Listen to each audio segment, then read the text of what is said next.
যদি মনে হয় যে তুমি সব কিছু হারিয়ে ফেলেছ, তবে মনে রেখো বন্ধু, গাছেরাও প্রতি বছর তাদের পাতা হারিয়ে ফেলে, তবুও দাঁড়িয়ে থাকে আগামীর শুভ দিনের অপেক্ষায়। কথাটা মাথায় রাখবেন। নমস্কার, আমি দেবদর্শন শাস্ত্রী আবার চলে এসেছি আপনাদের সামনে সায়েন্টিফিক অ্যাস্ট্রো আলোচনা, বিজ্ঞান ভিত্তিক অ্যাস্ট্রো আলোচনা নিয়ে। আপনারা অধীর আগ্রহে বসে আছেন যে শাস্ত্রীজির প্রোগ্রাম কখন আসবে, সেখান থেকে আমরা কিছু জানবো, বুঝবো, শিখবো। সেরকম কিছু প্রোগ্রাম আমি প্রতিবারেই নিয়ে আসি।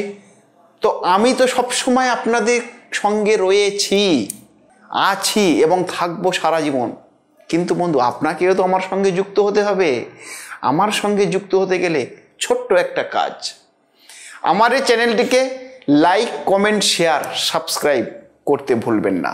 আর একটা গুরুত্বপূর্ণ টপিক আমি আপনাদের সামনে বিস্তারিত আলাপ আলোচনা করতে চলে এসেছি। আমি দেবদর্শন শাস্ত্রী। টপিকটা কি? সূর্যগ্রহণ। সামনেই আসছে সূর্যগ্রহণ। এই সূর্যগ্রহণের দিন থেকে কিছু রাশির জীবনে আধার নেমে আসবে বন্ধু, আধার। জেনে নিন এই ভিডিওর মাধ্যমে কোন কোন সেই রাশি যাদের খুব সতর্কতা অবলম্বন করে জীবনে চলতে হবে সূর্যগ্রহণের দিন থেকে।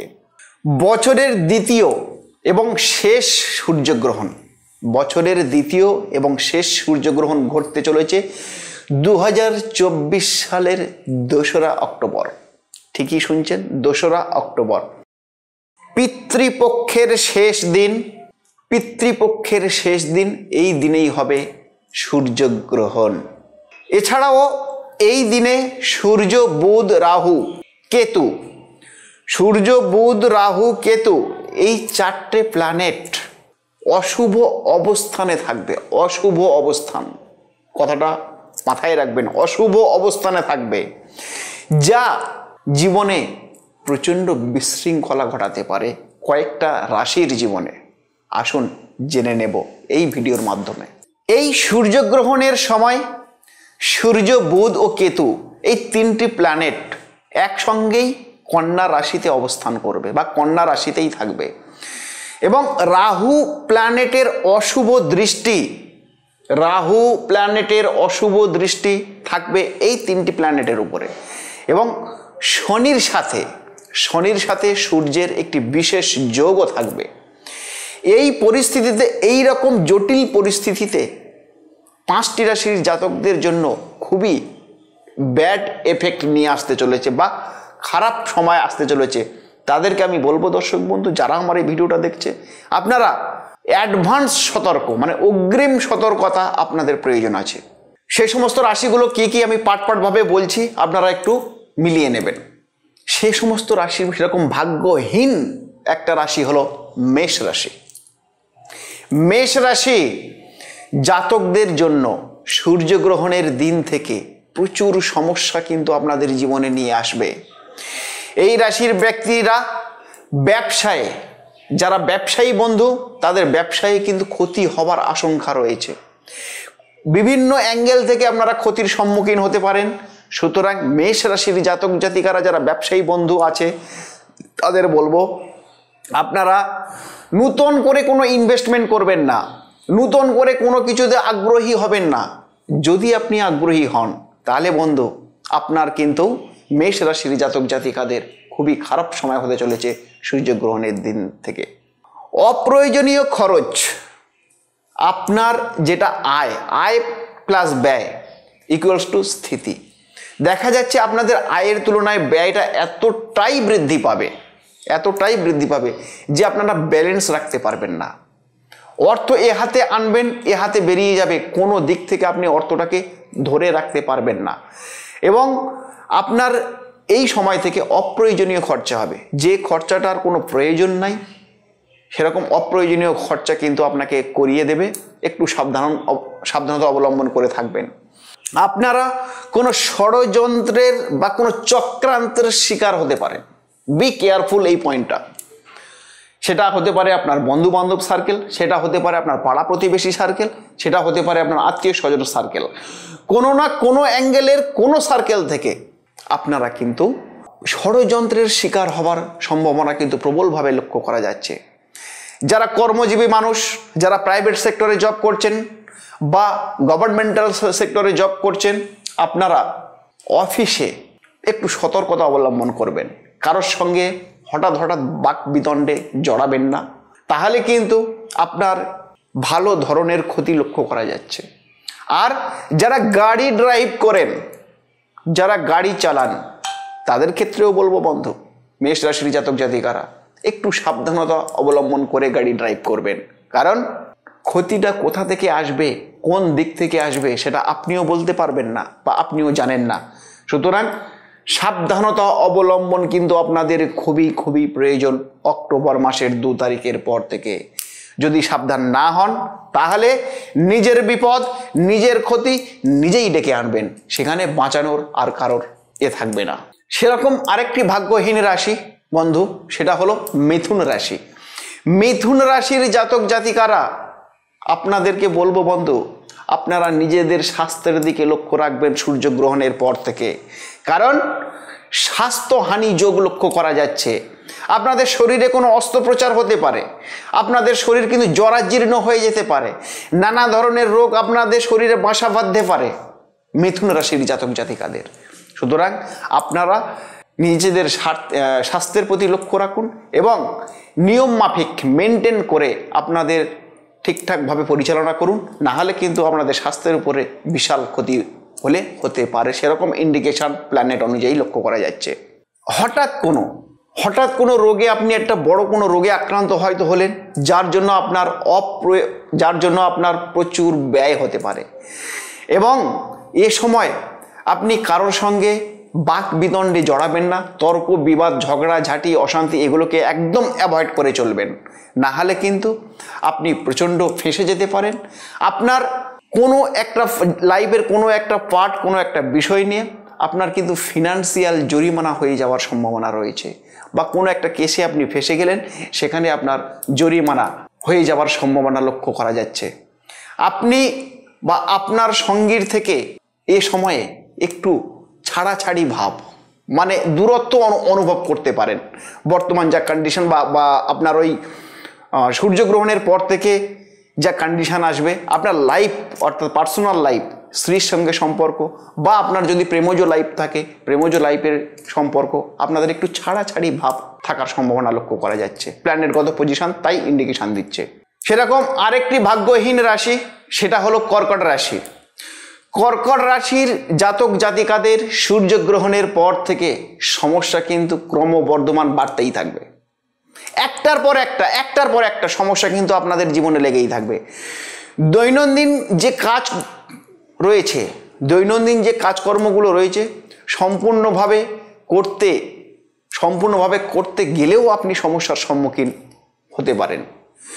সন্তানদের সঙ্গে যারা পেরেন্টস রয়েছেন, তাদের সন্তানদের সঙ্গে মতবিরোধ হওয়ার সম্ভাবনা লক্ষ্য করা যাচ্ছে। আর্থিক লেনদেন এবং বিনিয়োগ, যারা ব্যবসায়ী বন্ধু রয়েছেন, আর্থিক লেনদেন যদি আপনারা করেন খুব সতর্কতার সহিত করবেন। এবং এক্সট্রা করে কোনো বিনিয়োগ, নূতন করে কোনো বিনিয়োগ কিন্তু আপনারা করবেন না এই সময়টা। নূতন করে বিনিয়োগ যদি আপনি করতে চান, তাহলে কিন্তু ফেঁসে যেতে পারেন, অর্থাৎ সেই অর্থ আপনার রিকভার হওয়াটা খুবই খুবই সমস্যা হয়ে যাবে। তো কর্কট রাশির জাতক জাতিকারাও কিন্তু আপনারা সাবধানতা অবলম্বন করবেন, না হলে কিন্তু সমস্যায় পড়ে যাবেন। সেরকম আরেকটি রাশি হলো বন্ধু বৃশ্চিক রাশি। বৃশ্চিক রাশির জাতক জাতিকাদের আর্থিক অসুবিধার কারণ হতে পারে এই সূর্যগ্রহণের যোগের পরে, অর্থাৎ ফিনান্সিয়াল ক্রাইসিস আপনার জীবনে চলে আসতে পারে। সুতরাং ফিনান্স বা অর্থ খরচ করার আগে চিন্তা ভাবনা করে খরচা করবেন, কারণ আর্থিক ক্ষতি হওয়ার সম্ভাবনা লক্ষ্য করা যাচ্ছে, যার কারণে আপনার জীবনে ফ্রাস্ট্রেশন, ডিপ্রেশন এগুলো কিন্তু চলে আসতে পারে। সুতরাং অগ্রিম যদি আপনি সতর্ক হন, তাহলে এই সমস্যাগুলোর সম্মুখীন নাও হতে পারেন। এই বর্তমান সূর্যগ্রহণের পর থেকে আপনি কোনো এক্সট্রা ইনকাম, যেমন লটারি, জুয়া, সাট্টা বা কোনো জুয়ার মতো কোনো জায়গাতে কিন্তু ইনভেস্ট করবেন না। যদি করে ফেলেন, তাহলে কিন্তু আপনার ধ্বংস, আপনার বিপদ, আপনি নিজেই তার কারণ হবেন, অন্য কেউ হবে না। সুতরাং আমি অ্যাস্ট্রো গাইডার হিসাবে আপনাদেরকে সাবধান করছি, সাবধানতা অবলম্বন করে সতর্কতার সঙ্গে পথ চলুন, অবশ্যম্ভাবী আপনি উন্নতি করতে পারবেন এই সময়টা কেটে যাওয়ার পরে। এই যে টাইম অফ পিরিয়ড চলছে, এই সময়ে যারা কর্মজীবী মানুষ, যারা প্রাইভেট সেক্টর বা গভর্নমেন্টাল সেক্টরে যারা কাজ করছেন, তারা তাদের সিনিয়র জুনিয়র এদের সাথে ব্যালেন্স করে চলার চেষ্টা করুন। যদি অযথা উত্তেজিত হয়ে যান, অযথা যদি মাথা গরম করে ফেলেন, অযথা কাউকে কুকথা বলে যদি ফেলেন, তাহলে কিন্তু আপনার কর্মজীবনে হানি হওয়ার সম্ভাবনার যোগ লক্ষ্য করা যাচ্ছে। এরকম আরেকটি রাশি আছে ভাগ্যহীন, সেটা হলো মীন রাশি। মীন রাশির জাতক জাতিকারা সূর্যগ্রহণের দিন থেকে আপনাদের জীবনে নেতিবাচক প্রভাব পড়তে চলেছে। ক্ষতিকারক হতে পারে আপনার জীবন, ক্ষতিকারক হতে পারে আপনার পার্সোনাল লাইফ, ক্ষতিকারক হতে পারে আপনার প্রেমজ লাইফ, কি ব্যবসা, কি অর্থ, সমস্ত দিক থেকে আপনার ক্ষতি হওয়ার সম্ভাবনা রয়েছে। এ সময় আপনাকে একটা চ্যালেঞ্জের সম্মুখীন হতে হবে। আয় এবং ব্যয় দুটোর ব্যালেন্স যদি আপনি করতে না পারেন, তাহলে কিন্তু এই সময় প্রচণ্ড চ্যালেঞ্জের মুখোমুখি হতে হবে আপনাদেরকে। এই সময়ে নূতন কোনো কাজ, নূতন কোনো প্ল্যান আপনি বাস্তবে রূপ দিতে যাবেন না বা দেওয়ার চেষ্টা করবেন না। নূতন কোনো প্ল্যান করে রেখেছেন যে এটা এই মাস থেকে আমি শুরু করব, ওটা ও মাস থেকে শুরু করব, তাহলে বলবো এই সময়টাকে একটু অ্যাভয়েড করুন। এই সময়টাকে একেবারে অ্যাভয়েড করুন। এই সময়ে যদি আপনি করেন তাহলে কিন্তু আপনার আর্থিক ভীষণ ক্ষতি হতে পারে। এই সময়ে সাবধানে আপনাকে সিদ্ধান্ত নিতে হবে। জীবনের যে সিদ্ধান্ত নেবেন এই মাসগুলোকে অ্যাভয়েড করে বা এই সূর্যগ্রহণের পর থেকে অক্টোবরটা অ্যাভয়েড করে নভেম্বরের শেষে বা ডিসেম্বরের শেষে গিয়ে আপনি সিদ্ধান্ত নিন, ভাবনা চিন্তা করে সিদ্ধান্ত নিন। নাহলে কিন্তু আপনাদের বারংবার আমি সাবধান করছি, বিপদের সম্মুখীন আপনাদের হওয়ার সম্ভাবনা। যে কটা রাশিকে আমি ইন্ডিকেশন করলাম, প্রতিটা রাশির জাতক জাতিকাদের যারা আমার এই প্রোগ্রাম দেখছেন, আপনাদের কিন্তু এ সময় ধীর স্থির মস্তিষ্কে ঠান্ডা ব্রেনে আপনাদের পথ চলতে হবে, নাহলে কিন্তু আপনাদের দুঃখের শেষ থাকবে না। একবার যদি জীবনে বিপর্যয় নেমে আসে, সেখান থেকে রিকভার করা কিন্তু খুবই টাফ, খুবই কঠিন। তো দর্শক বন্ধু, এই বিপদ থেকে মুক্তি পেতে কি করণীয়, কি করবেন? এই যে বিপদ, জীবনে চলতে গেলে বিপদ তো আসবেই, কিন্তু সেখান থেকে মুক্তি পেতে গেলে আপনাদের কিছু করণীয় আছে। আমি একটা টোটকা আপনাদেরকে বলে দিচ্ছি, যদি ঠিকঠাক করতে পারেন আশা রাখছি এই বিপদ থেকে, মহা বিপদ থেকে আপনারা মুক্তি পাবেন। প্রতিদিন সূর্যগ্রহণের পর থেকে প্রতিদিন আপনারা হনুমান চল্লিশা পাঠ করুন। প্রতিদিন স্নান টান করে উঠে ভগবানের কাছে বসে হনুমান চল্লিশা একনিষ্ঠতার সহিত জপ করুন। এবং যখনই জপ করবেন, একটু ধূপ, একটু ধূনা, একটু মোমবাতি এগুলো জ্বালিয়ে রেখে আপনি জপ করবেন একনিষ্ঠতার সহিত। কন্টিনিউয়াসলি যদি আপনি এটা করতে পারেন, আপনার আশা করি অনেক বাধা, অনেক বিপত্তি আপনার কিন্তু দূর হয়ে যাবে। এবং যদি করতে না পারেন প্রতিদিন, তাহলে কোনো শনি এবং কোনো মঙ্গলবার দেখে হনুমান চল্লিশা অবশ্যই আপনারা পাঠ করুন, দেখবেন 100% মুক্তি আপনারা পেয়ে গেছেন। যারা আমার সঙ্গে এ সংক্রান্ত বিস্তারিত তথ্য আলাপ আলোচনা করতে চাইছেন, স্ক্রলে আমার নাম্বার যাচ্ছে, সরাসরি আমার সঙ্গে যোগাযোগ করতে পারেন। বা যারা আমার সঙ্গে দেখা করতে চাইছেন, বিভিন্ন চেম্বার আছে ওয়েস্ট বেঙ্গলে, সব চেম্বারে আমার সঙ্গে দেখা করতে পারবেন। সামনাসামনি আসার পরে সামনাসামনি জন্মকুণ্ডলী নিয়ে বসে বিস্তারিত আলাপ আলোচনার মাধ্যমে আপনাদের নিখুঁত সমাধান সূত্র কিন্তু বেরিয়ে যাবে। তো এই ভিডিওটা আর আমি লেন্দি করলাম না। যতদিন আমার এই দেহে প্রাণ থাকবে ততদিন আমি এভাবে আপনাদের সেবা করে যাব। অ্যাস্ট্রো সংক্রান্ত নিত্য নতুন তথ্য, নিত্য নতুন সাবজেক্ট আমি আপনাদের সামনে আনতে থাকব। ততক্ষণে আপনারা ভালো থাকবেন। শারদীয়া পুজো সবাই আনন্দ উপভোগ করুন, নিজেরা উপভোগ করুন, অন্যকে উপভোগ করার সুযোগ করে দিন। ভালো থাকবেন, সুস্থ থাকবেন, আপনাদের সুস্থতা কামনা করি। জয় মা।